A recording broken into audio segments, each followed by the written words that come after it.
Okay, welcome. If you're watching this recording, we are here at the remote version of the Oregon Mathematical Association of Two-Year Colleges conference, traditionally held at the beautiful Inn at Spanish Head in gorgeous Lincoln City. The pink sunsets of Thursday night were not something we got to enjoy, but at least we got a peek. You are here for taking anti-racist action as a math instructor? Let's do it. Again, my name is Ralph Yutz.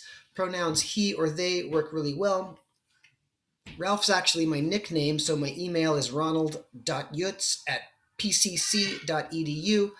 Couldn't be happier to be here working with you today. Let's start with a Peoples of the Land acknowledgement. I'm here in Portland, Oregon, North Portland, right off the Rosa Parks exit from I-5.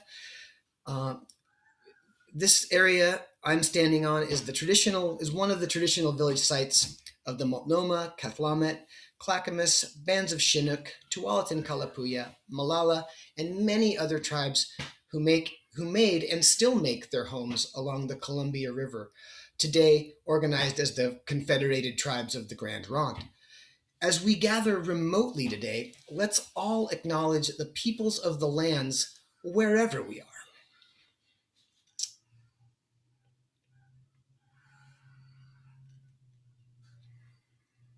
And of course, for more information, if you're curious about Indigenous peoples in Portland, I've got a couple of links right there for you.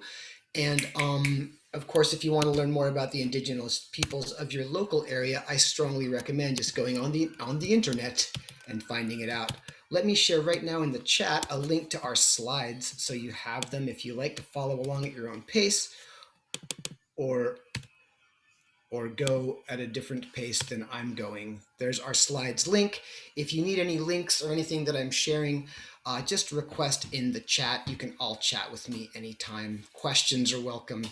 You can use the participants window and reactions to raise your hand. Use all of your Zoom techniques you've learned to participate today. And again, a double welcome, a double thank you for joining us early on a Friday in your homes or wherever you get good internet connectivity. A few norms whenever we're doing work where we discuss race and anti-racism and our jobs. Things can be sensitive and challenging. That's normal and natural. Here's a list of norms that have worked well for me in a few professional settings where I've done this kind of work. First, speak your truth. Emphasizing the speak part, which means actually participate and share. Your, which means speak for yourself and from your perspective, saying they might think this or they might think that. Usually we don't have a strong enough perspective on others' ideas about things like race to speak from any place of authority. So your own ideas, your own perspective, and the truth, meaning how you see things in your life. Lean into discomfort and lean into each other. Yeah. Race in America, the United States of America, heck, all of the Americas, is a challenging multi-century mess. So it's always uncomfortable. We got to lean into that to learn more about how to fight it. And of course, we're here to support each other as human beings. So with your heart, support your colleagues here today. Commit to non-closure. I just mentioned the topics we're talking about are centuries in development. We're not going to solve anything today, but we take one small step in our journeys together. We don't finish our journeys today. Embracing paradox.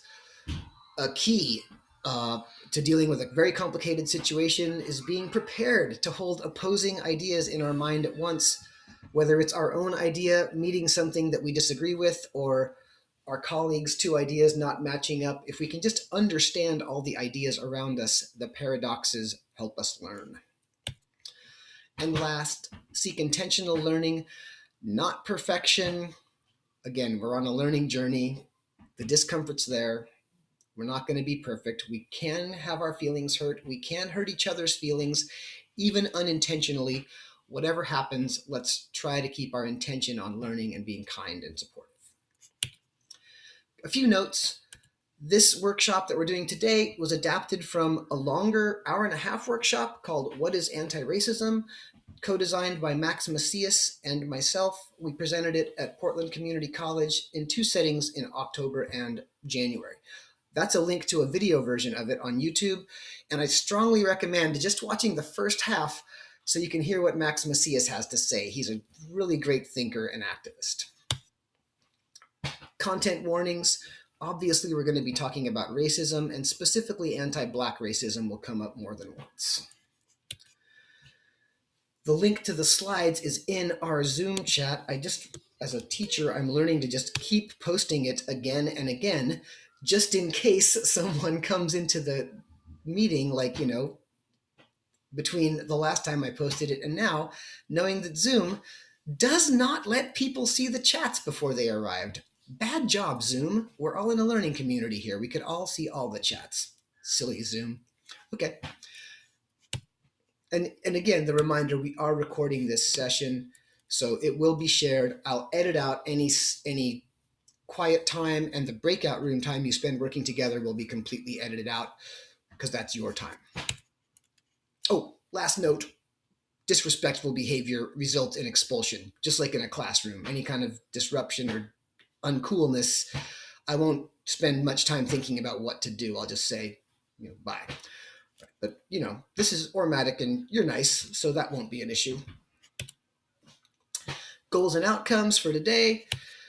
First, we'll talk about what is anti-racism. We'll develop our understanding of it together, just using knowledge in the room. In that process, you'll be together in some breakout rooms. There's only 10 of us, so we'll probably just do 3 little breakout rooms, but so you'll get to use your voices and share your thoughts with one another, develop and build some community.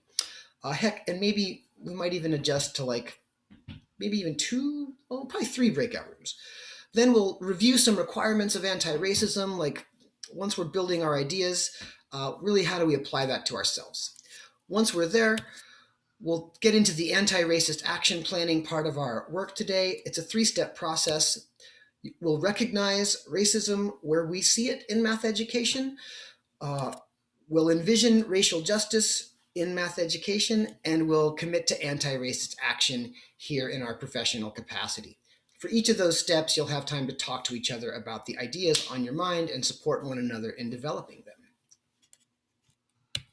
Oh, and of course, just anytime a question comes up, just throw it in the chat. If I have time, I'll go for it. If I don't, I'll say, let's save that good question till the end. Again, I chopped this down from a much longer workshop. We'll see how it goes. First thing we're going to do is knowledge in the room. Racism and anti-racism really mean different things to different people, right? Think about what racism means to you. Think about what racism means to your friends, to your family, to your students and colleagues, right?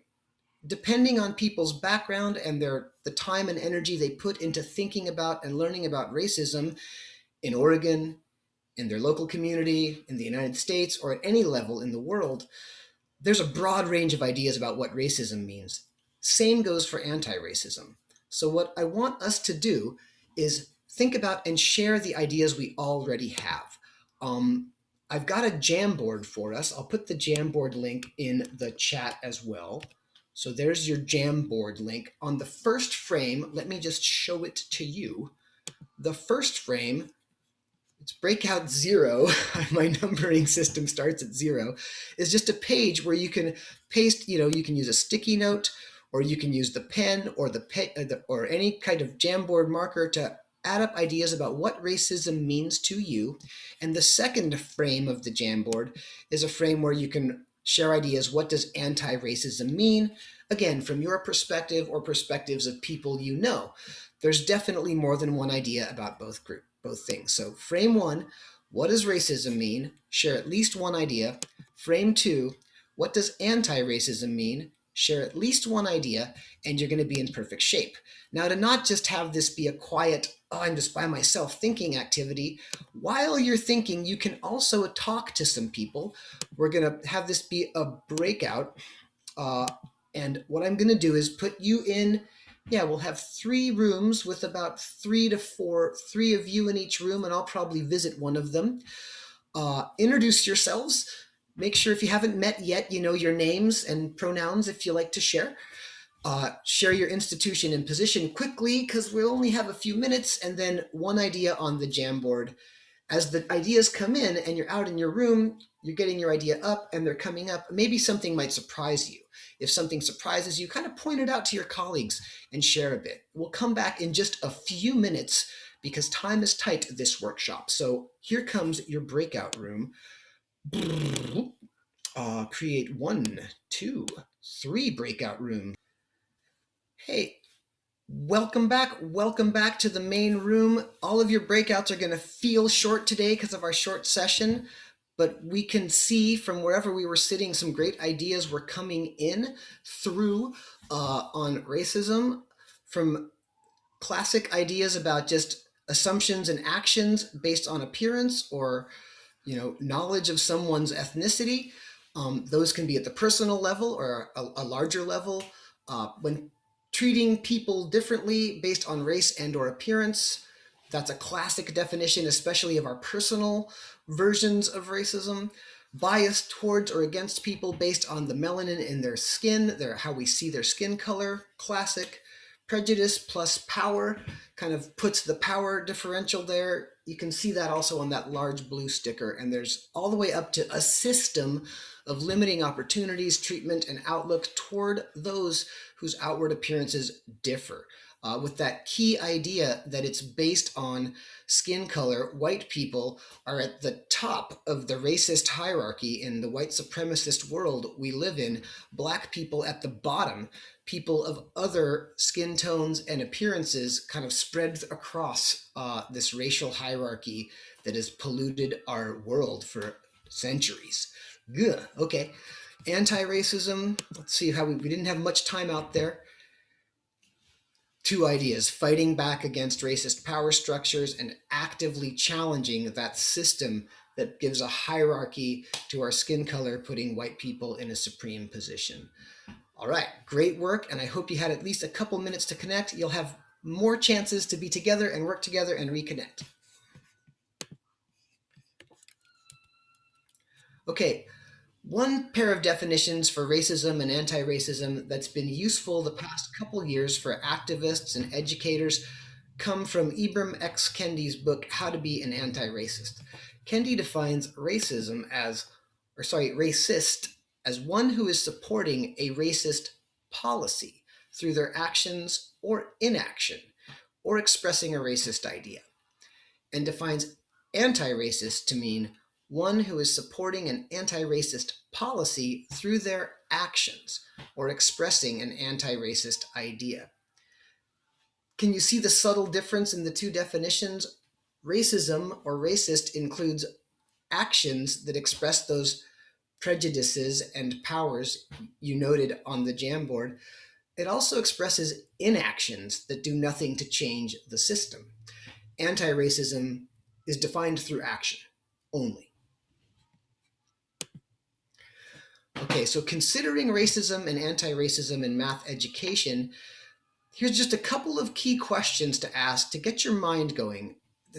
Just think about just taking Ibram's definitions and thinking this way. Can you think of a racist policy that you encounter as a math educator? That's a policy that produces racialized outcomes, or a combination of policies and practices that produce racist outcomes. Any policy that supports a racist situation through either action or inaction, or expresses a racist idea, implicitly or explicitly. Can you think of an anti-racist policy that you encounter as a math educator? One that supports anti-racism through action and expresses an anti-racist idea. In action, the ideas should be visible. From my colleague Max, who I worked with before, at this point in our longer workshop, he gave a long personal and professional take on what anti-racism can mean to us as educators generally. And he has these 5 anti-racist requirements he came up with. To be anti-racist, we must, first, accept that we live in a racialized society and all of us have been impacted by this. In Max and my workshop, he'd share these and then I would give my personal checking of myself to check in with these requirements. I, Ralph Yutz, did not understand that I live in a racialized society or its impact on me, giving me white racial advantage for most of my life. As a white person, I never really had to think about that. I mean, I definitely had problems and struggles, but they were personal. They never had to do with my race.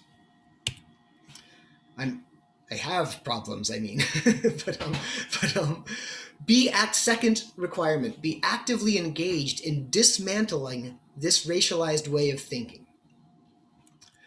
I didn't get actively engaged in that for myself even until I was in my 30s. Again, my own personal struggles had my attention when I was a younger person. It's never too early, like for me to start teaching my son about the world and engaging in this. He's 5, and it's never too late. So wherever we are on our journey, we have more to do.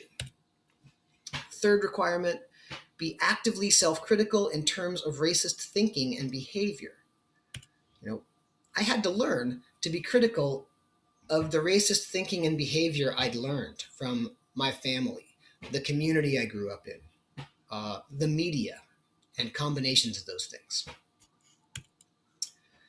Fourth requirement, be dynamic and ever evolving in our anti-racist thinking. To keep developing this kind of work, I focus on learning more and on collaborating with people of color whenever I can, especially amplifying and supporting their work in education. 5, use what we learn from our anti-racism successes to dismantle other forms of oppression. Clearly, racism isn't the only thing that hurts people in our broader society. I use what I learned about anti-racism to work to end the heteropatriarchy, classism, trans hostility, xenophobia, ableism, anti-Semitism, Islamophobia, other forms of religious intolerance. There's too many to list there, actually. Imperialism, nationalism, capitalism, and any system that I see harming human beings around me. Doing so with intersectional awareness that race always plays a factor and compounds the issues that people dealing with, say, classism deal with. A poor white person doesn't have the same problems as a poor Latino in today's world. Okay, and then in math education, anti-racism shows up more and more. Here's a quote from Todos President Linda Fillmore this past January. We can no longer believe that a focus on curriculum, instruction, and assessment alone will be enough to prepare our students for survival in the world. We need anti-racist conversations for ourselves and for our students. And a few resources on this slide. Again, slides link in the chat. These are all just live links.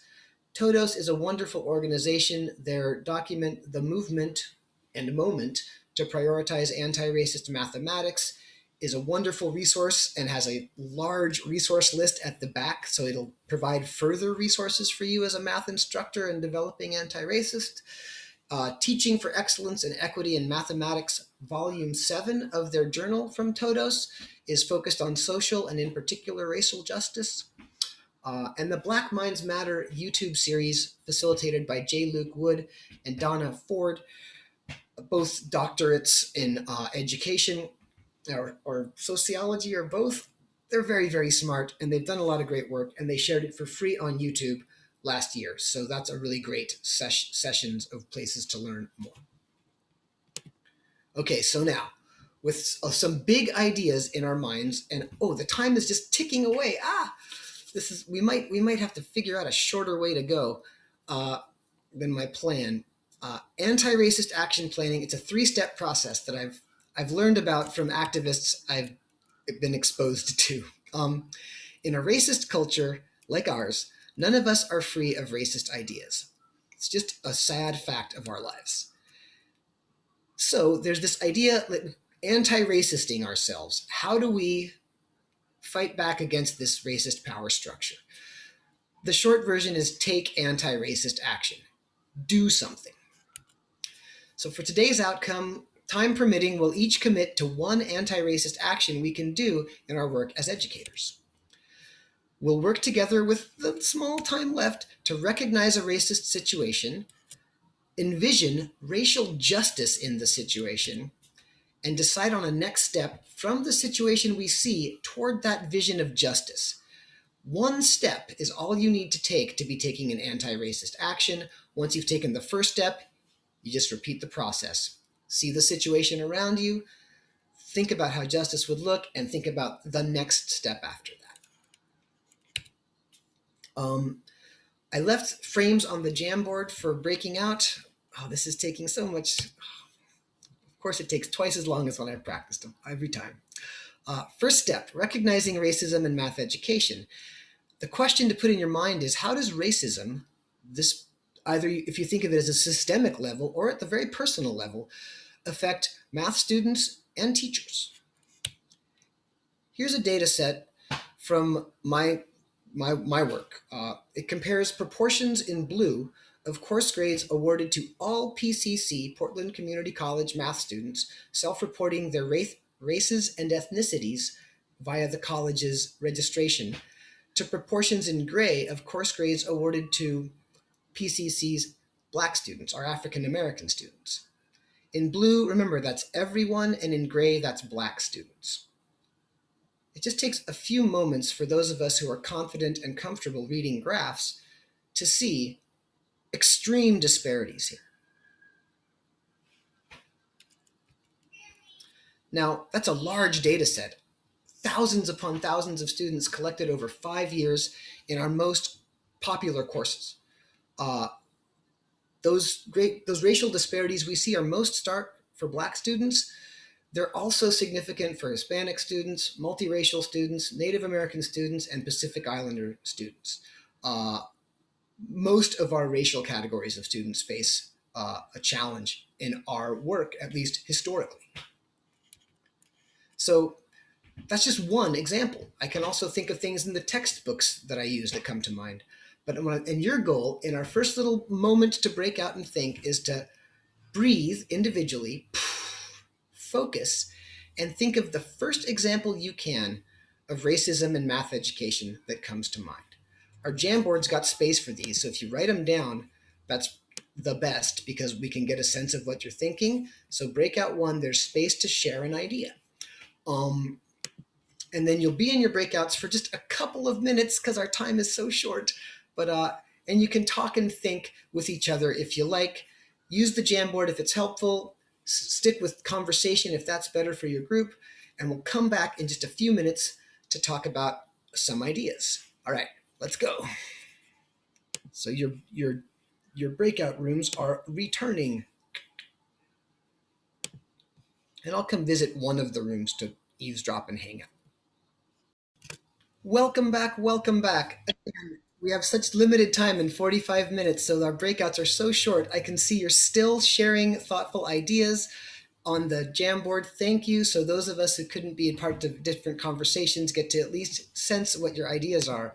I have a question. If anybody in the room where the idea equality is preferred over equity in classroom practices, can anybody expand on the difference between those two words? At least for them, you're not. Well, I wrote it, so I guess I gotta say.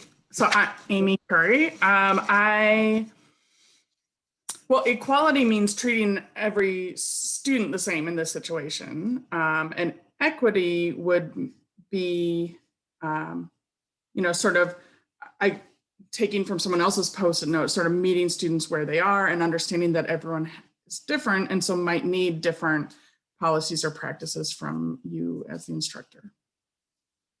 Oh, that's I was in the breakout room with Amy. Amy, did you mean for that to go the other way around, that equity is preferred over equality? I was presenting it as a racist situation. Oh, yes, thank you. Okay, it wasn't a suggestion, it was an issue. Okay, thank you. Got it. Yeah. And historically, one size fits all policy tends to promote equality and does not tend to promote equity and not racial equity. Historically, no one's syllabus has ever said it's going to be twice as hard to earn an A for Black students. Zero syllabi have ever said that, and I don't know a single instructor who actively works toward that kind of racist end. That just doesn't happen. Still, we have the outcome. All right, so next step. Well, here we are. We just shared. Good job. Okay, next step of our process, envision racial justice. This is actually the hardest step for me in this work. I've been practicing for a long time, and I've learned when I want to think about racial justice to not worry about being realistic. Don't think about my goal being achievable this month, this year, even in the next 10 years. Think of the actual liberatory vision of a racially just world in my wildest imagination. So in my situation, I envision no racialized outcomes for mathematics students at any school in the world. That would mean that every Black student arriving at PCC or in any other institution would have the same chance of successfully completing their math requirements as every other student. The same would be true for Hispanic students, multiracial students, Native American students, Pacific Islander students, literally every student of every background. Our math teaching and learning community would welcome every student of every background, meeting them where they're at, as you all noted on the Jamboard, and supporting them as they develop analytical tools to use in their personal, community, and professional lives. Really, the dream is just racial equity in its true form. Okay, so now your job in the next minute, we're running so low on time now, your job is to whatever you were thinking of that was racially unjust that showed up on Jamboard frame 3, racist situations, cruise to the next frame, and you'll see visions of racial justice. So what would an example would be if we're thinking of equality has been preferred over equity. Is that a complete shift? How does that look? What does it feel like to imagine the just world? And with only 5 official minutes left, I guess, do you want to be in your breakouts to have a minute to talk, or do you want to just work out here and we can just watch the Jamboard blossom? Is kind of my instinct as a time-short teacher. Okay, we're going to stay here if no one, yeah, here is the second vote. I kind of figured. I've seen enough breakout rooms run out of time in life to know. So let's just think and share for about a minute or two.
And yes, I am learning to love Jamboards very quickly. It's so cool how in just 2 minutes we get more than we could say in discussion in 15 minutes there to read and think about. I'm just going to quickly read what you all have put up.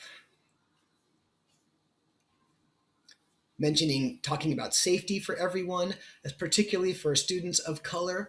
It's challenging to feel safe in an academic situation, and especially in the technical fields like mathematics. Mentioning of connection between ourselves and our students and building that.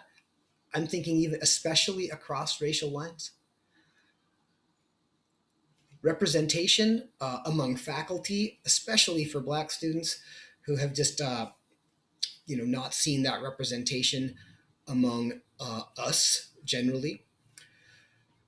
Conversations in class, even though they're uncomfortable about racism and anti-racism. The bonus topic is you can always focus on anti-racism as an action to take in a positive way. And Zoom is, it's actually quite an interesting tool that we've learned about this past year. And hopefully, as school opens back up, we'll take the best parts of Zoom back into our practices. All right. Okay, our last step is thinking of an action to do, thinking of one step that you personally could take toward the vision you just described. The very first or very next step, if you've already been moving in that direction, towards your vision of racial justice. That's the idea of an anti-racist action. It should be within your grasp and move you further into your action. For me, my example is curriculum development right now. I'm currently creating some open educational resource course materials centering anti-racism and other ideas that try to encourage student engagement. First is activities that center students' values and their backgrounds in our work, their experiences. Second, I teach statistics, and the history of statistics begins in modern times with racist eugenicists, like all of the big names of early 20th century statistics in Britain are awful racists, and exposing that history helps students understand that these tools were not created for justice. Luckily, today they are used that way, so there are modern anti-racist analysis opportunities. Analyzing political violence, the last few years, the vast majority has been committed by the racist far right, and it's important that students understand that the violence in our streets that truly causes fear is not caused by Black Lives Matter activists, but it is caused by neo-Nazis who want to hurt people. And the last one, we've studied statistics of police killings. You can see an example of some student work sorting out where people are killed by law enforcement around the nation. And there's a ton of ways we can take that move. To respect your time, I'm going to just say, if you have an idea as I'm wrapping up, I want to just wrap up so you can get to the next session or get to your life.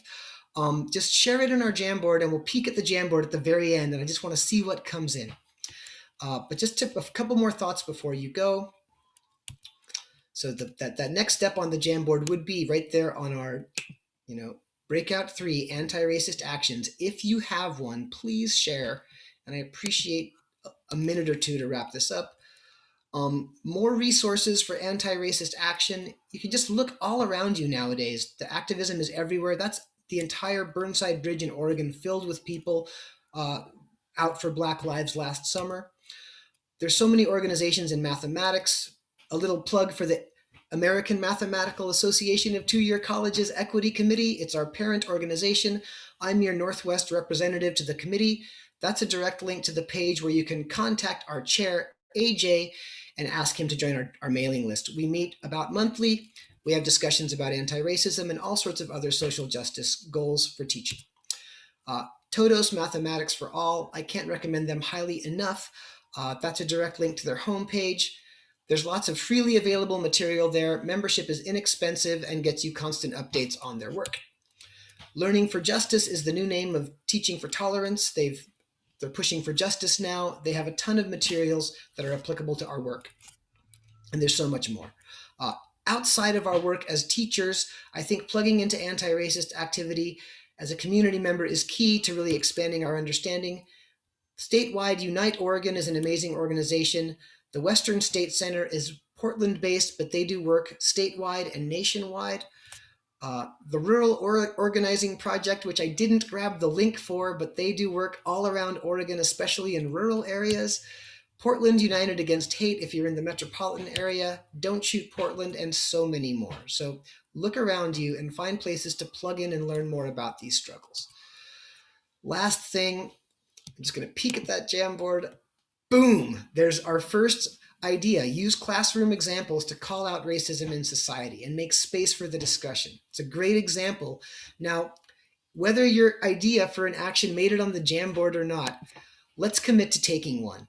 Imagine if next year at ORMATYC, all 10 of us here had presentations to share, maybe co-presentations if we want to do it that way, where we're sharing the work we've done in the past year toward an anti-racist math teaching environment at our schools. That would be an incredible, inspiring achievement, and we can keep it going for the rest of our careers.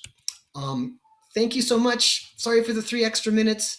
I'm so amazed that you made it here at 9 in the morning, long distance. I got to thank Max Macias, who co-designed this work, one more time. Everyone organizing ORMATYC, especially during this very, very challenging year and providing us this space to share and work together. It's an amazing opportunity, and thank you. AMATIC Equity Committee supports this work. The Portland Community College Anti-Racist Educators Group that I work with have helped me with this work and organize some of it. And of course, that last bullet, I have worked with too many students and colleagues to learn more about this than I could ever list on a slide. I wish you all the best remaining time at ORMATYC. We ran out of time for questions, so I'll just stick with this. Thank you.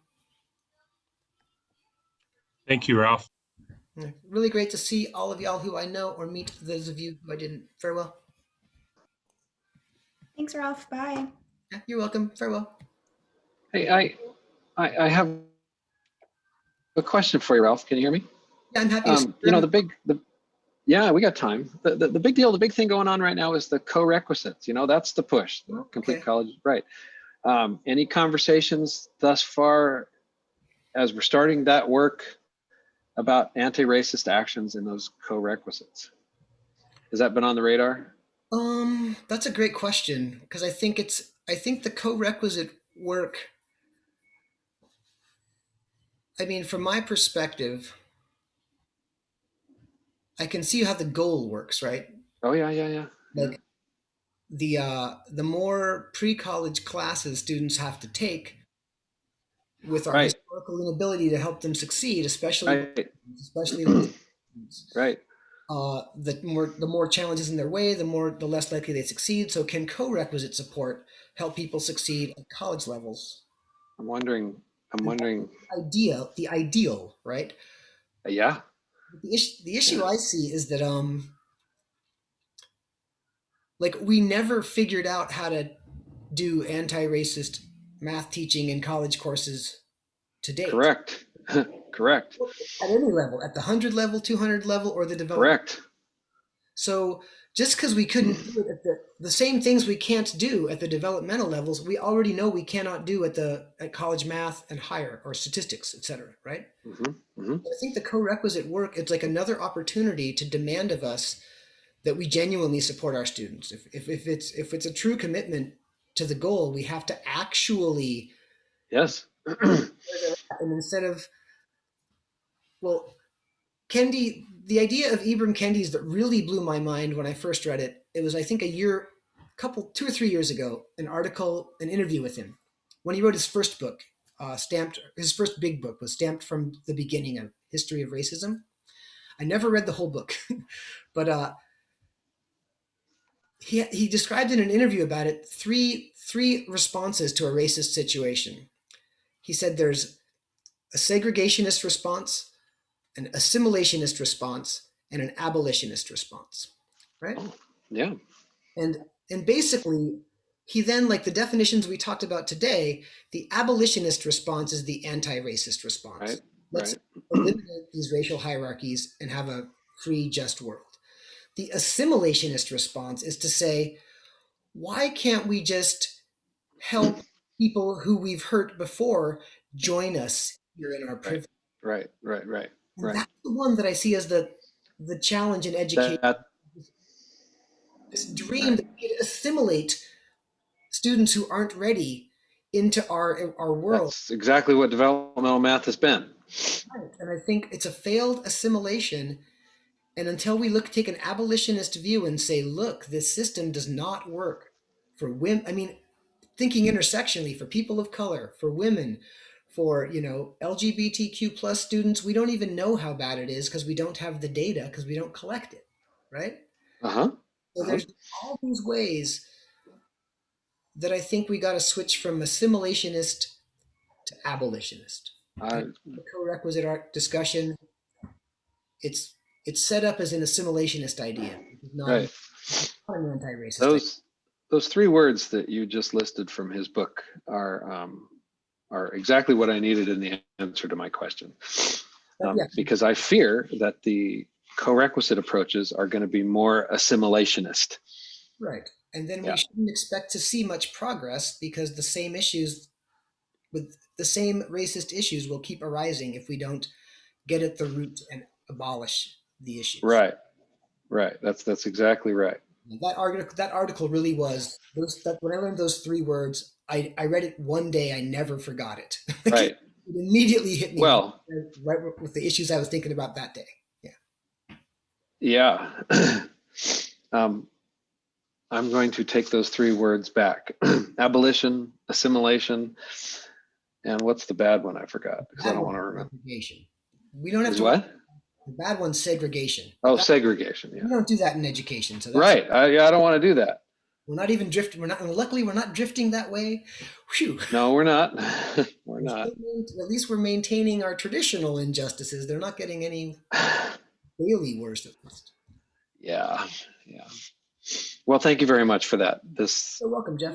short chat has been very helpful. Awesome. Well, thanks for sticking around. I liked having a few more minutes to talk because, yeah, there's a ton of ideas that in 45 minutes. Well, look at the equity that Zoom creates. There's no social pressure right now in a conference room for me to leave because the next presenter's coming in. Right. Yeah. Right. And or in a classroom. Yes. You can just have your name. You can put your name how you like. Exactly. You can chat from your perspective how you want without having your inflection judged or your accent judged. Yep. Yeah. Zoom is going to change how I am able to offer courses because the equity just changes automatically. Yeah, I'm curious. I'm just learning this winter. Like I never taught an asynchronous online course before. Okay. And I'm going to start this summer. Okay. And at PCC, they always have us just use an existing shell. So it'll be a fairly traditional asynchronous course. Yeah. And Yeah. I'm really curious about how I can use Zoom in asynchronous courses to like connect students with me, with each other, with chosen schedules, but like have it be a way to build community and maintain the good stuff about Well, pay really attention to what I would consider the racist view in the racist creation of an asynchronous course. There's an assumption, and I don't know if racist is the right word or cultural, but there's an assumption when I come into an asynchronous course that I know what to do. Right. Yeah. Well, I think racist in Kendi's definition is exactly right. Right. Okay. There's Yeah. no action taken to prevent a racist outcome there. It's a one-size-fits-all setting. Right. That historically has hurt Black students, Latino students. Well, until this year, I hadn't taken an asynchronous course online until, as part of a sabbatical, I took some asynchronous courses. Okay. And even somebody like me who's got the degree and is a member of the predominant culture, I wasn't able to initially manage the asynchronous course. I didn't know where to start. It wasn't obvious. When I took my online teacher training, which was my first official online course that I that was serious, that like I had to pass, right? I'd taken mental things for fun before, but the first thing I did in my course was take a quiz before I read the stuff I was supposed to read. Yes. Yeah. It wasn't obvious. It wasn't obvious where to start. And I have to close my eyes, acknowledge my old thinking, and then put my brain in the shoes of a person who's not in that predominant culture, and I would just give up. It's just not worth my time because of the embarrassment. Exactly. Yeah. How that the frustrations that we feel, well-educated, middle-aged, folks with those systems. How do they? Right. Have a tough time getting to school. And that's going to be one thing that sabbaticals taught me is my anti-racist action is going to be to acknowledge the embarrassment that students feel when they don't get something right, and try and change that. Reaction. Yeah, I've got a few. I mean, I've tried to Yeah, that's an ongoing challenge to figure out how to because it's a two-part challenge. You want to give students need chances to make mistakes to learn. Yes. They don't. They never need to feel embarrassed or judged for their mistakes. They need it's not part of any culture really on the planet to take a mistake and make it and let it build you up. Our human cultures are, mistakes are bad, or mistakes mean you're going to die, or mistakes are going to be thrown out of the macho culture. I think there's some settings and certain settings where mistakes are valued and honored, but it's more rare for sure. Oh, I hope so. And we have to build up. Yeah. I'm thinking of like the way we treat really little kids, right? Yes. Little kids mess up all the time, right? And their parents don't. I mean, unless their parents have issues, we just support them to like keep Yeah. trying. You don't scream at your 5-year-old for some mistake. No, if he drops, So I just why actually does that talk about. why does that stop between 5 and 18? What I don't.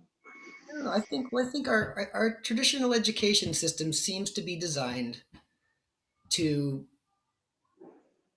produce high achieving poor people to serve the needs of the wealthy. Like that's what I think. I Like the Yeah, math system we have is designed to yeah, produce very good accountants and very good engineers yeah. That's correct. Yeah, and run banks. that's a very good point. Not designed to produce people who can figure out how to feed their neighborhoods, how to house everyone in the community, right? You know, you hit on something. You're exactly right. And as long as they produce enough highly functional accountants and engineers and teachers, the system can be perpetuated, and we can let the others just wallow. Yeah, and my when I started to develop that view, I'm one of those accountants or engineers. Yes. I Oh can yeah. see the system. It serves Yeah. me. I fit Matter in. of fact, matter of fact, you and I have embraced it. We've sucked it into our soul as teachers. Yeah, exactly. It's a Wow. wild reality. But Boy, I came into this thinking I was just great. And now I'm leaving thinking, boy, I got a hell of a lot of work to do. well, that's how this work goes. Well, I'm looking Yeah, forward to hearing about what you get done, Jeff, and what you work on. Just share it back when you have a chance. I will. Thank Awesome. you for your time and your presentation, Ralph. Thank you. Farewell. Have a great day. You too.